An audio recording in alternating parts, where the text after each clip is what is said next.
Hello, stream. We're coming into round two now, where it's still Aidan and Kanishka. We're going to be seeing, uh, in fact, James O'Rourke and Will Dyson playing the Red Green Tron and Merfolk. Although we've got a little bit of issues with the overlay by the looks of things. Yeah. So We will be ready. we'll be ready in just a second once we've figured out those technical bumps. But James O'Rourke is our resident Tron expert. He has written an article on playing the deck that's up on our website right now. Yeah, so if you go to articles.paragongames.com.au, you can have a look at what James thinks about the deck. Yeah, and he'll be giving us, hopefully, a masterclass in playing Tron in this matchup. So he's playing against Will Dyson, the winner of our last Paragon Open. And Will is on Merfolk. And Merfolk has perhaps one of the most powerful tools against the Tron deck, which relies on having a trio of Urza lands in play in Spreading Seas, which lets him transform one of those lands into an island. And that could be, along with the very quick aggression that Merfolk can bring, could be the downfall of the legendary defender of the universe.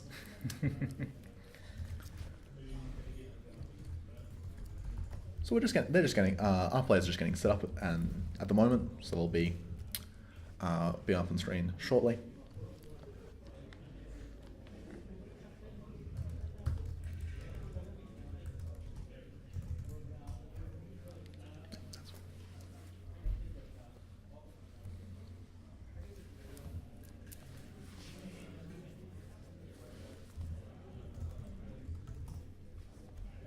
Okay, we might just go to a pause while we get everything ready. We should be back in just a couple of minutes, so Sorry about that, guys. we will be back very shortly.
Welcome back, stream. Sorry about that minor delay.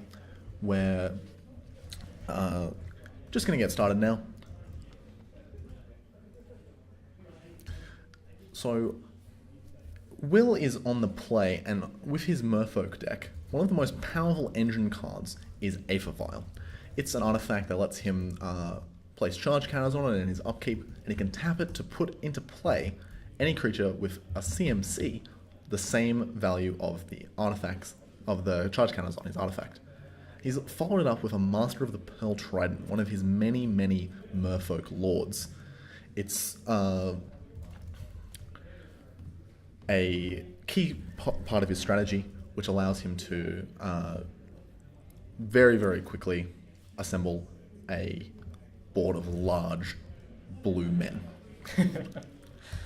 James has started very, very strong, given that he actually mulled to 5 this game,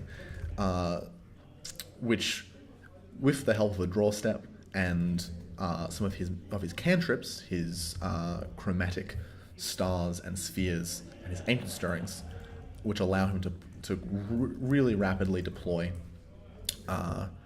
rapidly cycle through his deck to deploy big threats. But Will might not be giving him the time, attacking for a colossal 6 damage on turn 3.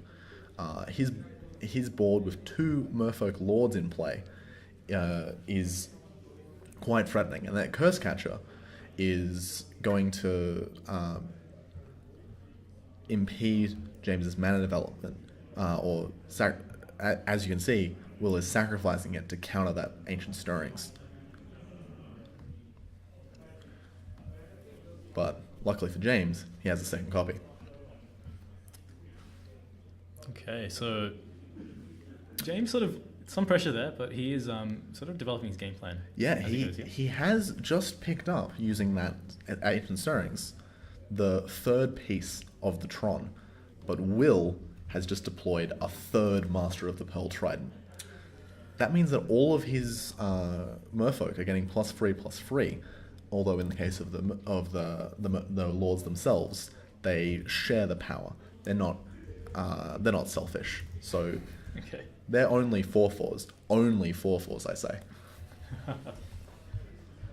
But James has a pretty good answer to aggressive ground creatures in Wormcoil Engine, which is a 6/6 life-linking, death-touching artifact. This card is pretty cool. The amount of aggression that Will has been able to leverage has put James down to 6 very, very quickly. But Wormcoil Engine really threatens to stabilize this board if Will doesn't have a way of getting it out of the path of his Merfolk. So Wormcoil Engine currently outclasses all of the Merfolk in play, and would gain him 6 life if it reaches combat. So even though Will is attacking for quite a lot, although it looks like he's just played on another Merfolk. They look very similar, yeah. And but I believe that is a Silvergill Adept. I might be wrong. No, it's a Mero Regery, actually, which is pretty dangerous for James, as along with being a additional Merfolk Lord, it threatens to tap down the Wormcoil Engine. So, looking at the battlefield, each of the Lords is attacking as a 5/5. So even though James took 10 points of damage, he survives because of the lifelink of his Wormcoil Engine, but only on 2 life. The amount of pressure that Will has exerted is quite intimidating for James. He's going to need to find more than just a Wormcoil Engine to stem the assault of these Merfolk.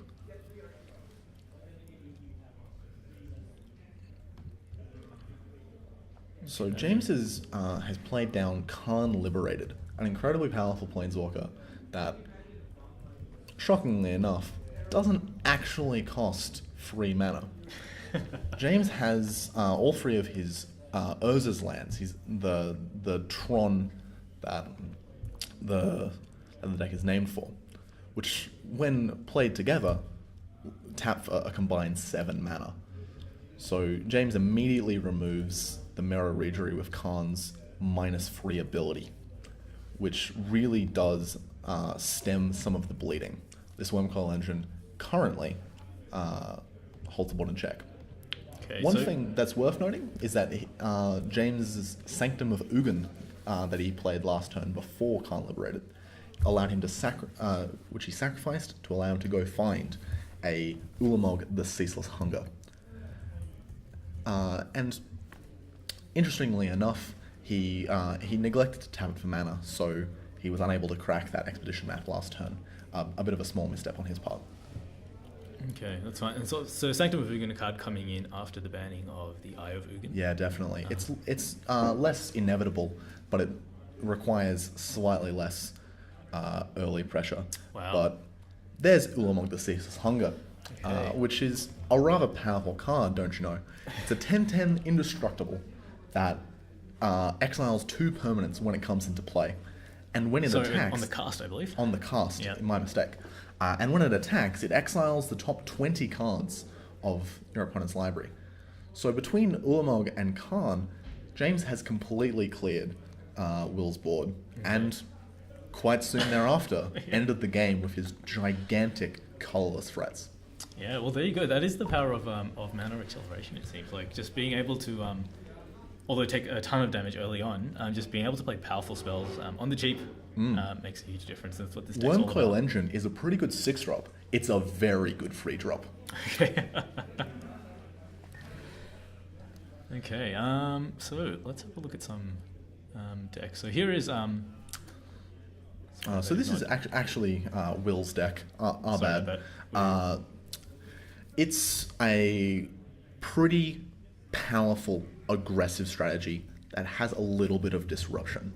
And that's the key framework of Merfolk decks throughout Eternal formats.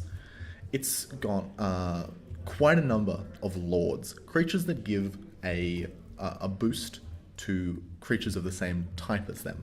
So Lord of Atlantis, Mirror Regery, Master of the Pearl Trident. All of them are incredibly powerful in concert with other Merfolk, despite their base stats seeming a little bit below par. As well as that, he has Kira Great Glassspinner to protect his Merfolk from targeted removal, Hydrogen of Tides and Vapor Snag to remove blockers, and Spreading Seas to mess around with mana. And with the help of some of his lords, also give his creatures Island Walk. right, so Spreading Seas, of course, makes target land An island. Yeah. It and when that's cast on one of James's Tron lands, those cards just don't tap for much mana, really. They're an island now.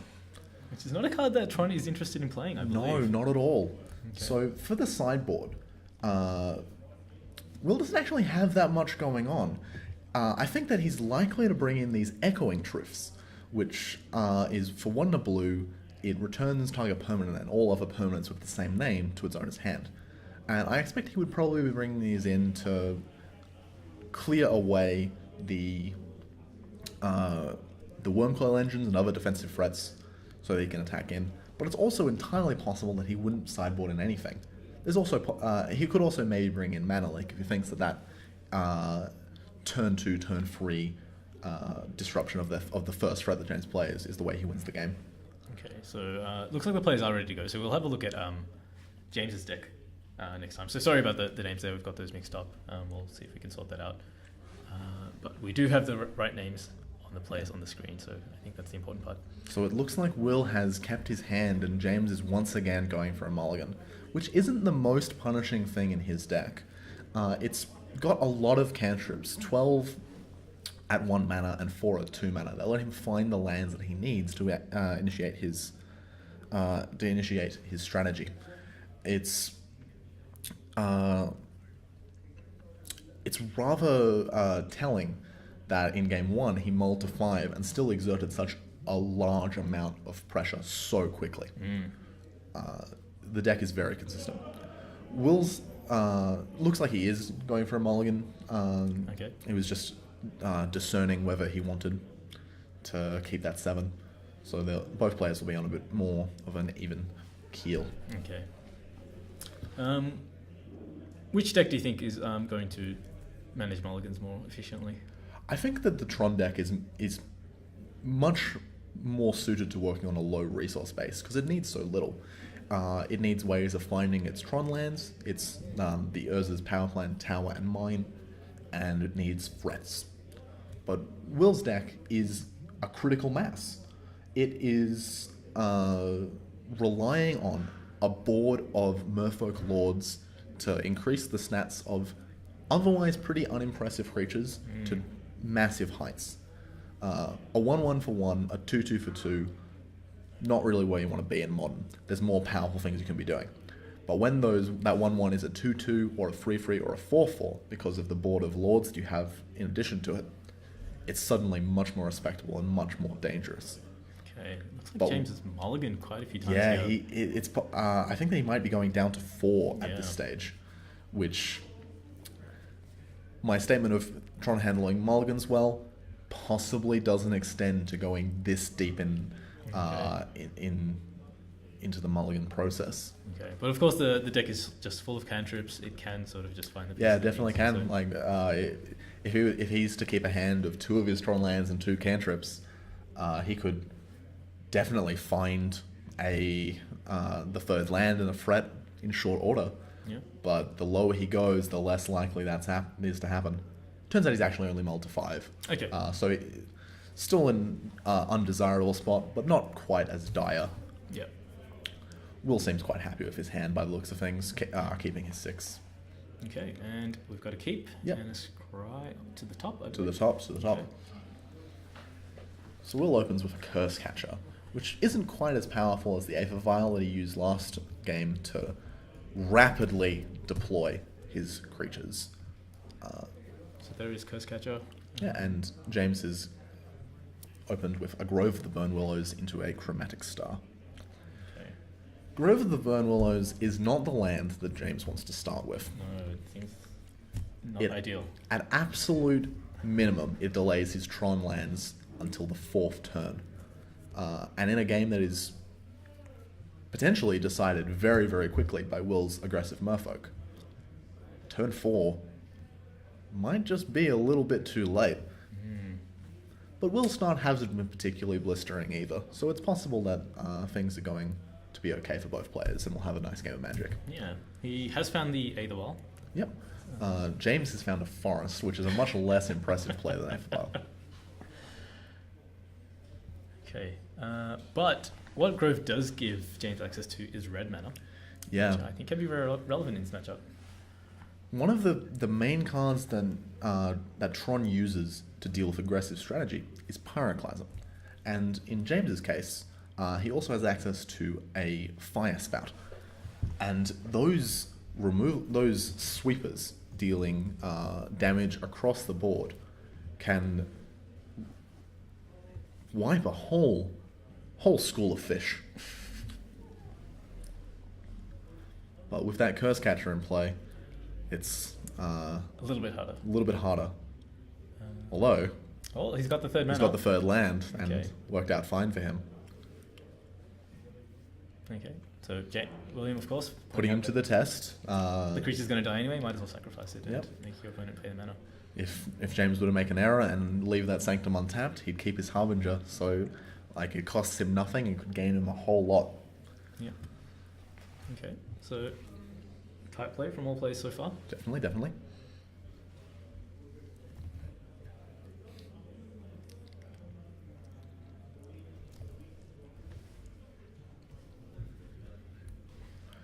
So that is an Urza's land, but it's not the one that he's looking for. James has just played an Urza's Factory, which is one of the tools that he has to use his mana late in the game when he can't find a permanent to spend his mana on. It lets him make 2/2 assembly workers, but it does not contribute to the Tron. Urza's Factory is going to give him no help when he tries to go for his quick 7 mana plays. But given the pace that this game is going at, it's entirely possible that James will just cast a Worm Coil Engine for 6 mana. Yep. That's still an option he has. And of course, casting spells like Ancient Stirrings means he's just going to start digging through his deck and finding those lands. Exactly. He's still a long way off assembling the Tron and really overpowering William with his overabundance of mana. Yep. But he actually didn't take a land. He took an Oblivion Stone. Okay. And given that Will has played out 2 Aether Vials and is now deploying even more Merfolk, that Oblivion Stone could really change the face of this game. Oblivion Stone is an artifact that you can sacrifice and pay 5 mana into to destroy all non-land permanents that you haven't put fate counters onto. And unsurprisingly, James hasn't put any fate counters on William's creatures. Yeah. So Spreading Seas comes down, turning one of the Tron lands into an island. Okay. So William decided to play Merfolk into that Oblivion Stone. What do you think this indicates? It indicates he has a Pithing Needle in hand. Wow. Okay. So, using the Pithing Needle on the Oblivion Stone has radically reframed the situation. James is no longer able to sweep the board next turn and is suddenly facing down a veritable army of Merfolk. Well, so Pithing Needle, of course, being a card that blanks the activated abilities of sources with the chosen name. So I'm going to take a guess here and say that William named Oblivion Stone. Yeah, that's probably correct. Okay. So James has used an expedition map, which is one of his many land searching effects, to go get his power plant. So he's now only 1 off from the Tron if he can somehow get rid of that Spreading Seas.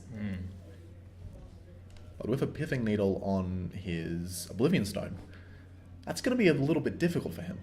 It could be, yeah. Of course, next turn, if he has an additional land in hand, he can't play a 7-drop like Khan Liberated. Yeah, and Khan does have an ability to exile permanents, is that right? It does. Khan's -3 ability lets James exile any permanent that he wants, including lands. So James very, very kindly provided a piece of paper with a Pithing Needle to make clear what card it's naming. And he's taking a rather large chunk of damage this turn, 8 by my count. Oh no, actually 11, as a Mirror Regery has joined the battlefield. Okay, wow. So James needs to find something pretty quick here. He does, especially since all of those Merfolk have Island Walk. Unlike last game, Worm Coil Engine is not going to be enough, and James scoops it up. Does not find it, okay. So, yeah, William playing pretty well. So obviously having a plan, having the Pithing Needle there, being aware that cards like Oblivion Stone are around and that he needs answers to them. Yeah. We've definitely seen over these 2 games the ways that this matchup goes. James can really go over the top of the Merfolk player and overpower them with much higher quality cards. But William can also be very disruptive and use the synergy-laden deck to really put the pressure on. Really put the pressure on very quickly. So this is James's main deck. Deck's not William, sorry. And as you can see, it's actually got a pretty low number of threats. He's only got 8 creatures and 6 planeswalkers. But all of those threats are potentially game-ending. He, especially potent, of course, Ugin the Spirit Dragon and Oblivion Stone, as they would completely wipe William's board of Merfolk. But going to his sideboard, he has a couple of choices to make. He is not particularly well set up to deal with this onrush of small creatures, but he does have a few very potent tools. Frag Tusk, for example, is another threat that he can cast that gains him a lot of life and lets him interact favorably with the battlefield. He also has some options in potentially Nature's Claim to destroy Spreading Seas, almost certainly Fire Spout as a way of clearing away a board with a Lord in play. Yeah. Because, with 2 Lords in play, rather. Because the way the damage works, obviously, when everything is a free, Pyroclasm isn't going to do it. Right. So you need to go a little bit bigger with that Fire Spout. Okay. And of course, James' deck, producing mana, it's not too much of a challenge to cast a more expensive spell. No, definitely not. If he's able to enact his main plan, the mana cost of spells is pretty immaterial. Okay. Alright, so the players have drawn their hands. Yep. James is keeping and has chosen to be on the play. Okay, looks like both players have kept. So it's a pretty strong opening from James. If he has a second piece of the Tron in hand, he can assemble Tron on turn 3 with ease. And as you can see, he does. Okay. So William can interact with this. Unlike most decks, his 4 copies of Spreading Seas are instrumental in the matchup. Mm-hmm. Okay. And there we go. So we've got Tron. We'll be on turn 3. So does Will need to just find that Spreading Seas as soon as possible? Certainly not. He already has it. He already has it. Okay. Spreading Seas is one of the most impactful cards in this matchup from Will's side. It's an enchant land that turns it into an island, and it also draws him a card. So even though he has to spend his second turn casting that Spreading Seas to prevent the Tron coming down, he does get a little bit of value out of the fact. Yep. But James is using his chromatic sphere there to make some mana and cycle through some cards. Okay. So it doesn't seem like he's using the mana this turn. He's just using it as a cantrip. Okay. All right. And how much does this set James back? I mean, A fairly large amount. Okay. The means of finding an extra Tron piece are pretty mana intensive. He's either got to find some green mana to use his Ancient Stirrings or Sylvan Scrying, or a whole free mana to go find something with an Expedition map. right. And now with an additional Spreading Seas, it's really starting to look a little bit unrealistic for James to unlock the Tron lands without something like an Oblivion Stone. Right. So I guess the upside for James here is that William hasn't really been putting too much pressure on the board. No, barely any at all, in fact. He's still plinking away with his Curse Catcher, spending his time seizing James's lands, means that he has to sacrifice the ability to develop his board. But now he's following it up with a Merrow Regery, Okay. doubling the power of this Curse Catcher. There is an additional line of text on that card. Whenever you play a Merfolk spell, you may tap or untap target permanent. How relevant is that going to be in this matchup? It really depends on the situation. Merrow Regery can be incredibly explosive when combined with something like Aether Vial. Tapping Aether Vial to put it in a Merfolk, untapping it by casting a Merfolk, and then putting in a third Merfolk.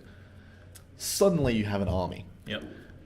But in this spot, where tapping down James's lands is pretty minor, I doubt he would turn it down, but it's not really getting him much leeway. Yep. So he's probably going to be using the Merrow Regery to untap his own lands, giving himself a bit of a mana advantage, and having more options to deploy his threats. Okay.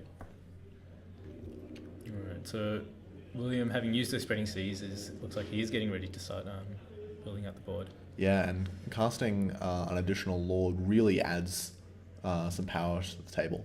Yeah. So he's attacking in for 6 now, Wow. which is a far cry from the pokes of 1 that he was doing before. Right. And by playing that second Lord, he has kept his creatures out of Pyroclasm range. Yes, but not yet out of Fire Spout. Fire Spout. But unfortunately, James does not have access to red mana, and so he can't really take advantage of it. He can still cast the Fire Spout, but with only green mana available to him, it just does damage to flying creatures. There's Fire Spout, so 2 and a red or a green at sorcery speed to deal 3 damage to each creature with flying if red was spent. Without flying or green. Yeah. Or both. It's a little bit of a confusing card from a bygone era, but it's very, very powerful, but it seems like the boat might have left.